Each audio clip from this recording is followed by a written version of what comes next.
जय बृहस्पति देव। प्रिय भक्तगणों, माताओं और बहनों, आप सभी का हृदय से स्वागत है हमारी आज की इस परम कल्याणकारी कथा में। आज जो कथा हम श्रवण करने जा रहे हैं वह हमें जीवन का एक बहुत बड़ा सच सिखाती है। यह कथा हमें बताती है कि इंसान को जब अपनी धन का, अपनी दौलत का घमंड हो जाता है तो कैसे उसका विनाश शुरू हो जाता है, और जब वही इंसान सच्चे मन से रोकर प्रभु के सामने पश्चाताप करता है तो मेरे दयालु भगवान बृहस्पति देव कैसे उस पर फिर से अपनी कृपा बरसा देते हैं और उसका सब कुछ लौटा देते हैं। मेरे प्यारे दर्शकों, कथा का रसपान शुरू करने से पहले एक छोटा सा आग्रह है। अगर आपके मन में भी भगवान के लिए सच्चा प्रेम है और आप चाहते हैं कि प्रभु की कृपा आपके परिवार पर बनी रहे तो इस वीडियो को एक लाइक जरूर करें और हमारे चैनल से जुड़ जाएं, ताकि प्रभु की ऐसी ही पावन लीलाएं हम आप तक पहुंचाते रहें। तो आइए अपने मन को शांत करें और पूरे भक्ति भाव से शुरू करते हैं आज की यह पावन कथा। बहुत पुरानी बात है, एक बहुत ही सुंदर और खुशहाल नगर हुआ करता था। उस नगर में एक बड़े ही नामी व्यापारी रहते थे जिनका नाम था सेठ धनराज। नाम के अनुसार ही भगवान ने उन्हें छप्पर फाड़ कर धन दिया था। उनके पास इतना पैसा, इतनी जमीन जायदाद थी कि 7 पुश्ते बैठकर खाएं तो भी कम ना पड़े। सोने चांदी के सिक्कों से उनकी तिजोरियां हमेशा भरी रहती थीं। लेकिन प्रिय भक्तगणों, सेठ धनराज की सबसे बड़ी दौलत उनका पैसा नहीं बल्कि उनका सोने जैसा साफ दिल था। सेठ जी बहुत ही दयालु, धार्मिक और दान पुण्य करने वाले इंसान थे। वह भगवान के बहुत सच्चे भक्त थे। उनका मानना था कि यह जो कुछ भी उनके पास है वह सब ऊपर वाले की देन है। इंसान तो दुनिया में खाली हाथ आता है और खाली हाथ चला जाता है। सेठ जी का रोज का नियम था, वह सुबह सुबह जल्दी उठते, स्नान करते, भगवान की पूजा आरती करते और उसके बाद ही कोई दूसरा काम करते। उनके घर के बड़े बड़े दरवाजे गरीबों, असहायों और साधु संतों के लिए हमेशा खुले रहते थे। उनके दरवाजे से कभी कोई भी भिखारी या भूखा इंसान खाली हाथ वापस नहीं लौटता था। कोई अन्न मांगता तो सेठ जी उसे भरपेट भोजन कराते, कोई कपड़े मांगता तो उसे नए वस्त्र पहनाते, कोई पैसे की मदद मांगता तो सेठ जी बिना सोचे समझे उसकी झोली भर देते थे। पूरे नगर के लोग सेठ जी को भगवान का रूप मानते थे और उन्हें ढेरों दुआएं देते थे। लेकिन मेरे प्यारे दर्शकों, कहते हैं ना कि एक ही घर में 2 अलग अलग तरह के लोग भी हो सकते हैं। सेठ जी की पत्नी का नाम था लक्ष्मी बाई। भगवान ने उन्हें रूप भी दिया था और लक्ष्मी भी दी थी, लेकिन उनका स्वभाव उनके नाम से बिल्कुल उल्टा था। लक्ष्मी बाई बहुत ही लालची, कंजूस और घमंडी स्वभाव की औरत थी। उसे अपने धन और अपनी अमीरी पर बहुत ज्यादा अहंकार हो गया था। लक्ष्मी बाई को सेठ जी का दान पुण्य करना बिल्कुल भी पसंद नहीं था। जब भी वह देखती कि सेठ जी किसी गरीब को कुछ दे रहे हैं तो उसके सीने पर जैसे सांप लौट जाता था।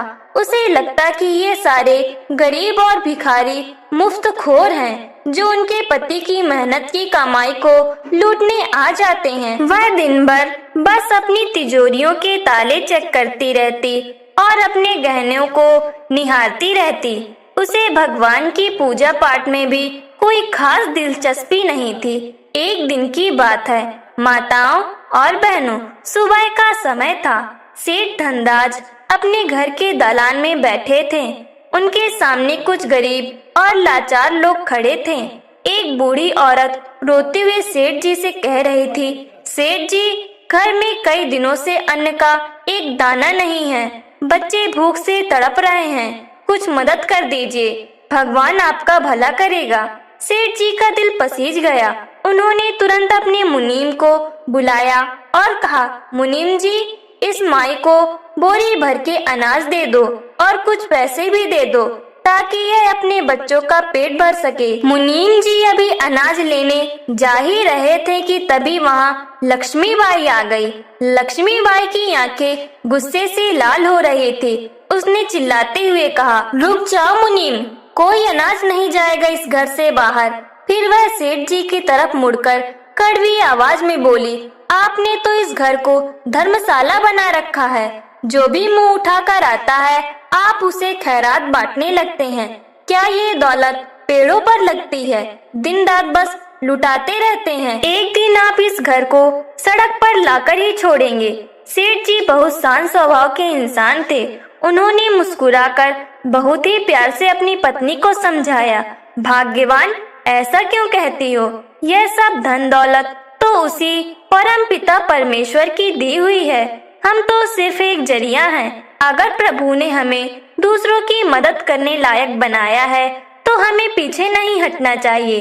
दान करने से धन कभी नहीं घटता, बल्कि भगवान उसे और बढ़ाकर वापस कर देते हैं। लेकिन घमंड में अंधी हो चुकी लक्ष्मीबाई को सेठ जी की ये ज्ञान की बातें बिल्कुल समझ नहीं आती थी।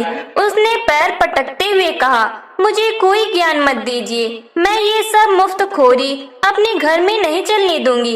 इतना कहकर वह वहाँ से पैर पटकती हुई अंदर चली गई। बेचारी बूढ़ी औरत सहम गई, लेकिन सेठ जी ने चुपके से उसे अनाज और पैसे भिजवा दिए। उसी घर में एक नौकरानी काम करती थी जिसका नाम गंगा था। प्रिय दर्शकों, गंगा भले ही एक गरीब नौकरानी थी, लेकिन उसका दिल बहुत साफ था। वह बहुत नेक और वफादार थी। वह भगवान की बहुत बड़ी भक्त थी और हमेशा सही रास्ते पर चलती थी। गंगा को सेठ जी के दान पुण्य से बहुत खुशी होती थी। वह खुद भी घर के काम के बाद गरीबों को पानी पिलाने और उन्हें बैठाने का काम करती थी। जब लक्ष्मीबाई गुस्से में बुनबुनाती हुई रसोई की तरफ गई तो उसने देखा कि गंगा एक भिखारी को अपने हिस्से की रोटी दे रही है। यह देखकर लक्ष्मीबाई का गुस्सा 7वें आसमान पर पहुंच गया। अरे ओ गंगा! लक्ष्मीबाई जोर से चीखी, तेरी ये हिम्मत कि मेरे ही घर का राशन तू इन भिखारियों को बांट रही है? क्या तुझे भी अपने मालिक की तरह दानवीर कर्ण बनने का शौक चढ़ा है क्या? गंगा डर गई। वह हाथ जोड़कर कांपती हुई बोली, नहीं मालकिन, यह तो मेरे हिस्से की रोटी थी। यह बेचारा कल से भूखा था, इसलिए मैंने इसे दे दी। इसमें घर का कोई नुकसान नहीं हुआ। और मालकिन, आप तो इतनी समझदार हैं, भूखे को रोटी खिलाने से तो भगवान खुश होते हैं ना? गंगा की ये सीधी सादी बात लक्ष्मीबाई को तीर की तरह चुभी। तो मुझे सिखाएगी कि भगवान कैसे खुश होते हैं? 2 कौड़ी की नौकरानी होकर तो मुझे धर्म का पाठ पढ़ाएगी। जा यहाँ से, और आज से कोई भी भिखारी इस घर के आसपास भटकना नहीं चाहिए, वरना मैं तुझे काम से निकाल दूंगी। गंगा बेचारी सिसक सिसक कर रोने लगी। वह मन ही मन सोच रही थी कि हे भगवान, मेरी मालकिन को ये कैसा घमंड हो गया है, इसे सुबुद्धि देना प्रभु। गंगा बुरे समय में भी हमेशा सच्चाई के साथ खड़ी रहने वाली औरत थी। वह जानती थी कि घमंड का नतीजा हमेशा बुरा होता है, लेकिन वह एक नौकरानी थी, इसलिए चाहकर भी कुछ ज्यादा बोल नहीं सकती थी।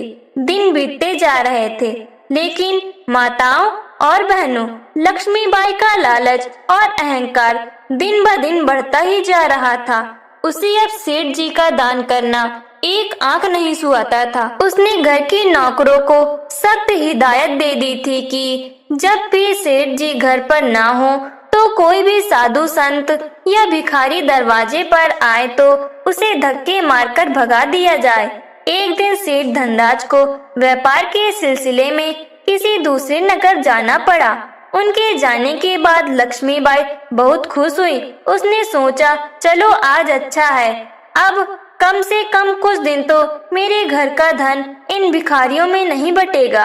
अब इस घर की मालकिन मैं हूँ और मैं किसी को एक फूटी कौड़ी भी नहीं दूंगी। लेकिन लक्ष्मीबाई यह भूल गई थी कि ऊपर वाले की लाठी में आवाज नहीं होती, लेकिन जब वह पड़ती है तो बड़े बड़े घमंडियों का सिर झुक जाता है। इंसान सोचता है कि सब कुछ उसके हाथ में है, लेकिन असली खेल तो वो विधाता रचता है। भगवान बृहस्पति देव स्वर्ग से सेठानी के इस घमंड और लालच को देख रहे थे।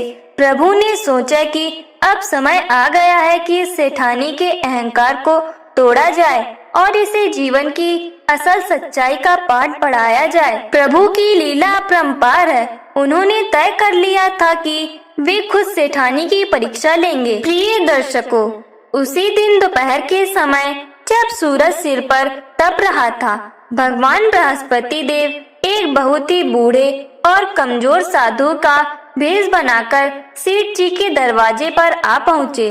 साधु के चेहरे पर एक अजीब सा तेज था, लेकिन उनके कपड़े फटे पुराने थे। उन्होंने दरवाजे पर खड़े होकर अलग जगाई। भिक्षा दे दे माई, भगवान तेरा भंडार हमेशा भरा रखे। यह साधु 2 दिन से भूखा है, कुछ अन्न दान कर दे। साधु की आवाज सुनकर लक्ष्मीबाई गुस्से में पैर पटकती हुई बाहर आई। साधु को देखकर उसका पारा और चढ़ गया। उसने कड़वे शब्दों में कहा, अरे ओ बाबा, कहाँ से आ जाते हो तुम लोग मुंह उठाकर? क्या मेरे पति ने यहाँ कोई लंगर खोल रखा है? सुबह से शाम तक बस भिखारियों की लाइन लगी रहती है। मैं तो इस धन दौलत की रखवाली और तुम जैसे मांगने वालों से तंग आ गई हूँ। हे भगवान, इससे तो अच्छा है कि मेरी ये सारी दौलत ही चली जाए। कम से कम मुझे शांति तो मिलेगी। ना रहेगा बांस, ना बजेगी बांसुरी। प्रिय भक्तगणों, कहते हैं ना कि इंसान को अपने मुंह से हमेशा शुभ शुभ ही बोलना चाहिए, क्योंकि दिन में एक बार जुबान पर सरस्वती जरूर बैठती है। भगवान बृहस्पति देव तो इसी पल का इंतजार कर रहे थे। उन्होंने एक गहरी सांस ली और मुस्कुराते हुए कहा, तथास्तु माई, जैसी तुम्हारी इच्छा। अब तुम्हें कोई भिक्षा देने के लिए परेशान नहीं करेगा। इतना कहकर साधु महाराज वहाँ से अंतर्ध्यान हो गए। माताओं और बहनों, साधु के जाते ही लक्ष्मीबाई का बुरा समय शुरू हो गया। उसी रात सेठ जी के बड़े बड़े गोदामों में अचानक भयंकर आग लग गई और लाखों का माल जलकर राख हो गया। जो पानी के जहाज माल लेकर दूसरे देश गए थे, वो समंदर में डूब गए। तिजोरियों में रखे सोने चांदी के सिक्कों पर चोरों ने हाथ साफ कर दिया। देखते ही देखते कुछ ही दिनों के अंदर सेठ धनराज का सारा व्यापार और सारी दौलत मिट्टी में मिल गई। जो सेठ कल तक पूरे नगर का पालनहार था, वह आज खुद दाने दाने को मोहताज हो गया। जब सेठ धनराज वापस लौटे तो उनका घर और व्यापार उजड़ा हुआ देखकर उनके पैरों तले जमीन खिसक गई। आलीशान हवेली अब खंडहर सी लगने लगी थी। घर में खाने को अन्न का एक दाना नहीं बचा था। लक्ष्मीबाई जमीन पर बैठकर सिसक सिसक कर रो रही थी। उसका सारा घमंड, सारा लालच आंसुओं में बह रहा था। आज उसे समझ आ रहा था कि धन का अहंकार कितना खोखला होता है। जिन रिश्तेदारों और व्यापारियों के सामने वह अपनी अमीरी की धौंस जमाते थे, आज सबने उनसे मुंह मोड़ लिया था। कोई उनकी मदद के लिए आगे नहीं आया। इस घोर विपत्ति और गरीबी के समय अगर कोई उसके साथ खड़ा था तो वह थी उसकी वफादार नौकरानी गंगा।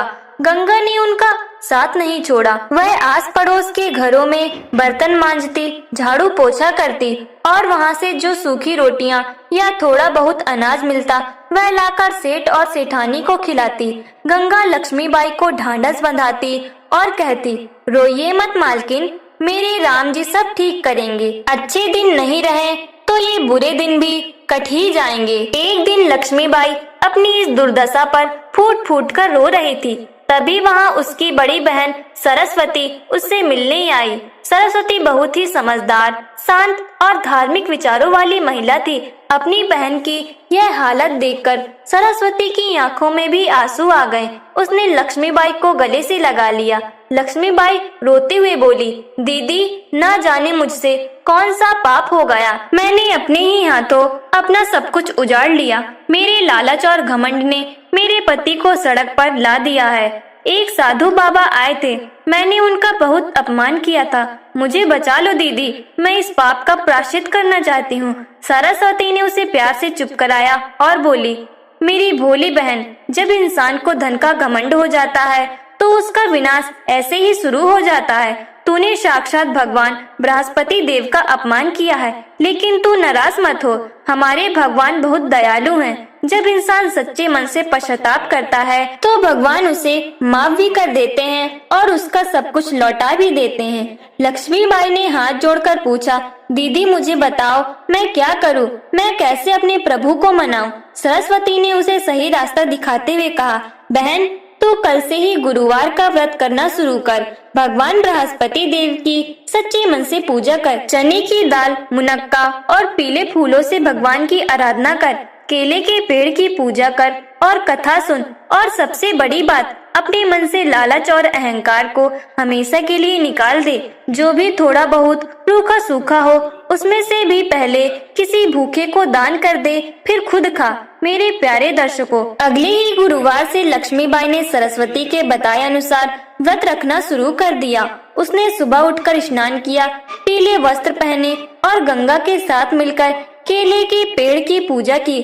उसने सच्चे मन से भगवान बृहस्पति देव की कथा सुनी। पूजा करते समय लक्ष्मीबाई की आंखों से आंसुओं की धारा बह रही थी।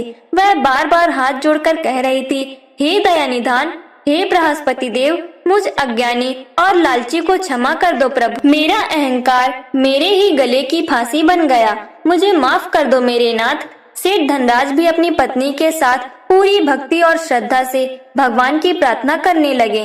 अब लक्ष्मीबाई पूरी तरह बदल चुकी थी। गंगा जो भी मांग कर लाती, लक्ष्मीबाई उसमें से आधा हिस्सा किसी भूखे को दान कर देती और बचे हुए से पति और अपना पेट भरती। माताओं और बहनों, भगवान तो भाव के भूखे होते हैं।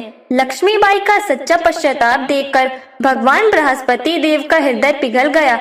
कुछ ही महीनों के कठोर व्रत और सच्ची भक्ति के बाद प्रभु ने फिर से अपनी कृपा बरसा दी। एक दिन अचानक सेठ जी के पुराने मित्र उनके घर आए और उन्होंने व्यापार में दोबारा पैसा लगाने का प्रस्ताव रखा। जो जहाज समंदर में डूब गए माने जा रहे थे, वे अचानक भारी मुनाफे के साथ बंदरगाह पर लौट आए। गोदामों में जो माल बचा था वह दुगने दामों पर बिक गया। देखते ही देखते सेठ धनराज और लक्ष्मीबाई की खोई हुई सारी दौलत, मान सम्मान और सुख समृद्धि वापस लौट आई। उनका घर फिर से खुशियों से भर गया। लेकिन इस बार एक बहुत बड़ा बदलाव था। लक्ष्मीबाई अब लालची या घमंडी नहीं रही थी। अब वह खुद अपने हाथों से गरीबों को भोजन कराती, साधु संतों का आदर करती और खूब दान पुण्य करती। गंगा को भी उन्होंने अपने परिवार के सदस्य की तरह मान लिया था। सेठ धनराज और लक्ष्मीबाई ने जीवन भर गुरुवार का व्रत किया और खुशी खुशी भगवान का भजन करते हुए अपना जीवन बिताने लगे। प्रिय भक्तगणों, इस पावन कथा से हमें यह अनमोल शिक्षा मिलती है कि कभी भी अपने धन, रूप या पद का घमंड मत करो, क्योंकि जो भगवान पल भर में राजा बना सकता है वह पल भर में रंक भी बना सकता है। दान करने वाला हमेशा भगवान का प्रिय होता है। लालच करने वाला अंत में दुखी पाता है। अगर कोई गलती हो जाए तो सच्चे मन से किया गया पश्चाताप और प्रभु की भक्ति जीवन की हर खोई हुई खुशी को वापस ला सकती है। मेरे प्यारे दर्शकों, अगर इस कथा ने आपके हृदय को छुआ हो तो इस वीडियो को लाइक और शेयर जरूर करें, ताकि और भी लोगों तक प्रभु की यह महिमा पहुंच सके। हमारे चैनल से जुड़े रहें। भगवान बृहस्पति देव आप सभी के परिवारों में सुख, शांति और समृद्धि बनाए रखें। तो बड़े भक्ति भाव के साथ बोलिए, भगवान बृहस्पति देव की जय।